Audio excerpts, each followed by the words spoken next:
Society outcasted him, blaming him for a crime he never committed, and cast him into a pit of monsters. But he survived. Deep in the darkness, he awakened. He awakened to a mysterious power that no one could control. Now, alongside a group of outcasts like him, he rises with a single goal: to change the unjust world that once abandoned them. The story begins in a dystopian world where a girl looks at her stuffed puppy. Feeling sad that it got ripped, the girl's mother suggests they get rid of it even though they had just bought it because she believes if they sew it up, the toy would look ugly. Because they are rich, the mother has no problem buying another toy, and the little girl, despite her attachment to this toy, agrees to throw it away, being influenced by her mother's words. So the mother throws the toy along with other trash in the trash disposal right outside their house. The trash bag goes through a ventilation system and enters a trash disposal truck, which takes the trash for final disposal to the junkyard underneath the city. Anyway, as the mother makes her way back home, a mysterious figure in a cloak catches her eye and gives her a hateful stare for turning things into trash so easily. Shortly after, the disposal truck from earlier enters the junkyard when another mysterious man follows it inside. Minutes later, one of the staff members at this facility finds the man scouring through garbage in a room full of trash bags. Getting suspicious, the guard points his gun at the man, demanding to know who he is and what his purpose is for coming here.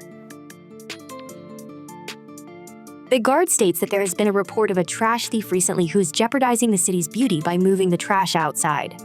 Suspecting that the man is the same trash thief, the guard rings the emergency alarm, and within seconds, 2 other staff members arrive to apprehend the man. The man throws garbage at the guards, catching them off guard, no pun intended, and escapes the room through the vents, but as he is about to exit it through the back door, it shuts on him, giving the guards an opportunity to fire. The man activates a hidden power, boosting his speed, allowing him to dodge bullets like a freaking ninja. He gets grazed by one of the bullets, but ultimately manages to escape through the sewer system.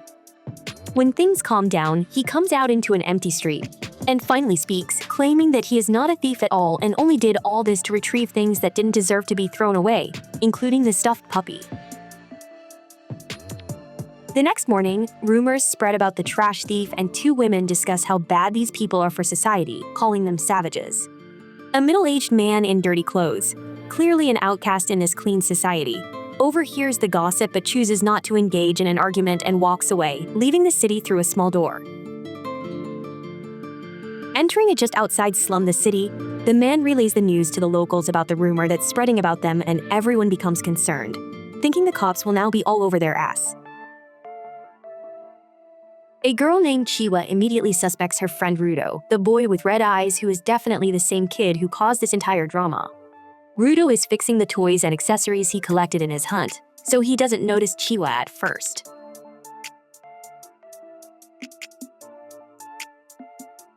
So Chiwa comes close and asks Rudo if he risked his life once again by entering the city just to steal some trash. She reminds him how strict the people of the city are about waste control, and that if he gets caught, he might spend the rest of his life in prison. Rudo responds that these are not trash but perfectly usable things that those rich brats living in the city throw away without a second thought. He expresses how awful he feels for these items that don't deserve such treatment, and that's why he's brought them here, to fix them and maybe sell them to the people of the slums. Chiwa understands Rudo's motivation, but at the same time she can't help but wonder if her friend has fallen in love with garbage or something. 3 self-proclaimed elites of this slum show up to bully Rudo. The individual in the center remarks on the unpleasant odor and advises Chiwa against associating with the garbage collector, whom he considers unworthy. Another one of the bullies kicks a lamp Rudo just fixed and mockingly says there's no point in repairing trash because no one will use anything touched by this loser.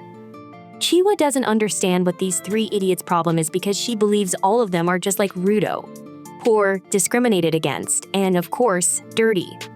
But the bully disagrees, claiming they're nothing like Rudo and can actually get out of this ghetto if they work hard. Apparently, this slum was built to dump criminals, and the 3 bullies, Chiwa and Rudo, are all descendants of criminals.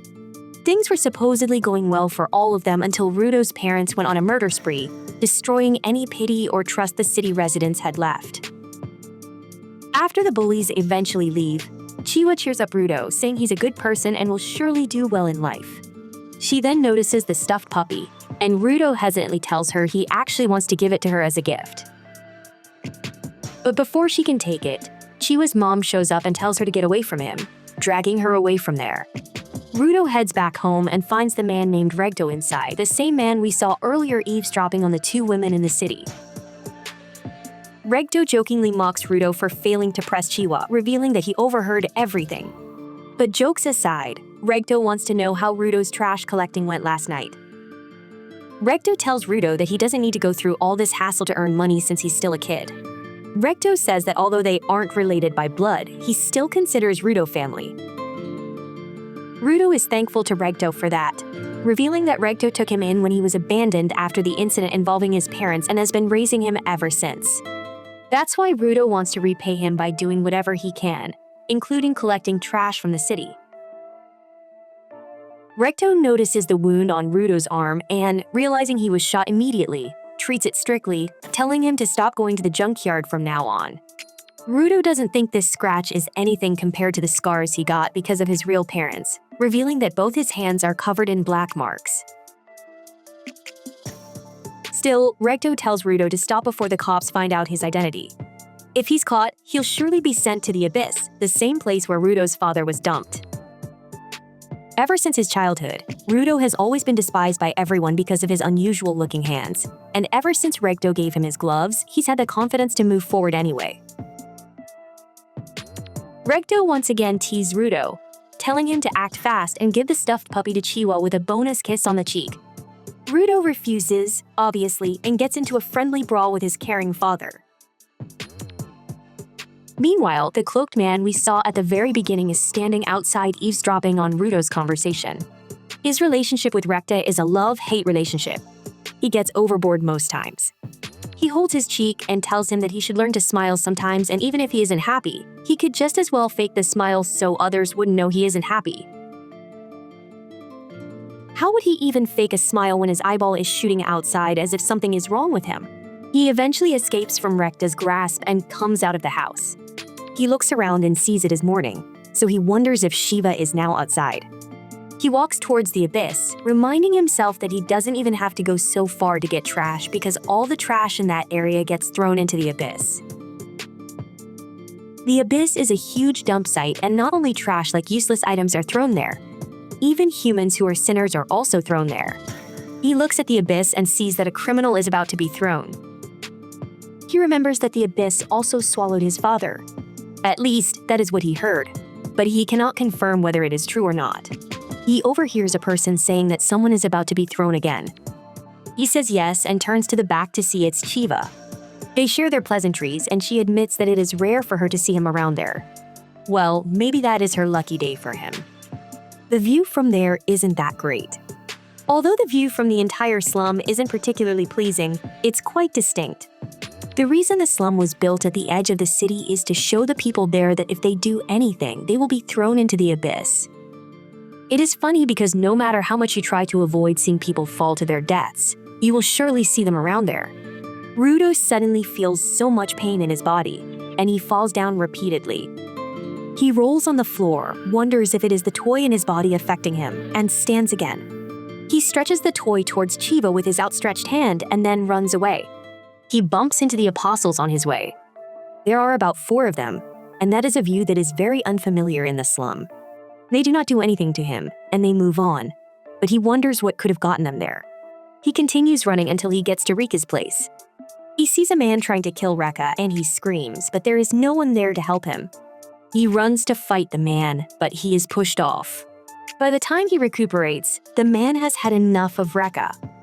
He sits there as he watches the man leave without knowing what to do. When he recovers, he screams Rekta's name and runs to his rescue. Regto screams that he should leave, but he cannot leave his uncle like that. Regto screams at him. He tells him that he has to change the world. He is the only person capable of changing a world as filthy as that, and he should be allowed to survive. Rudo has so much love for Regto and cannot stop holding him, so he keeps on. The apostles come there and catch him with a dead body. They shoot him to incapacitate him and arrest him for murdering Rekka.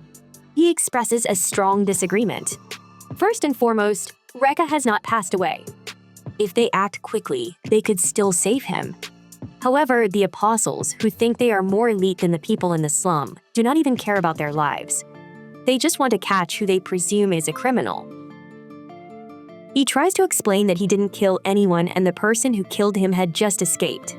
However, they declare that he is from the slum and definitely capable of murder. He is from that room. It's taken straight to the abyss.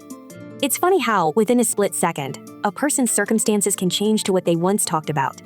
Everyone begins gossiping about him as he hangs over the abyss. Shiva understandably hears too. They talk about how he has become a child murderer who killed the man that took care of him. Shiva is disappointed because she had high hopes for him. While he is on the rope to be dropped, the apostles declare that he is a criminal who deserves to be thrown into the abyss. Everyone starts screaming the slogan from slum to abyss and urging the apostle to throw him. He wonders if there is anyone who wants to hear him out. He didn't do it, and no one wants to believe him. He looks around and sees Shiva standing in the crowd. She looks like a familiar face, but he can feel that she is also condemning him. She speaks in her mind that she trusted him. She spoke for him even when others declared that he was a murderer. But he disappointed her and eventually turned into a child murderer. She drops the teddy he had given her and walks away in disappointment, seeing that no one could even say a positive word about him. He feels very bad. He had been condemned even before what happened, and that's enough reason to hate everyone. He vows that he will have his revenge, but the question is when, because he is thrown right into the abyss and darkness covers him. He can feel his life going out of him as he sees several visions in front of him, his eyes close to darkness, and shockingly, he opens his eyes again, this time not to the world, but to a scene of trash. He comes to the conclusion that he has indeed fallen into the abyss. He looks around and hears sounds and movement. He knows what he is about to encounter isn't a favorable one. He has indeed heard that the abyss is dark, but he is unaware that it is also a hell on earth. I appreciate you viewing my anime recap, Unruly Family. Please let me know what you think about this anime recap by liking, sharing, and commenting, and please subscribe to the channel to help us reach 5,000 subscribers.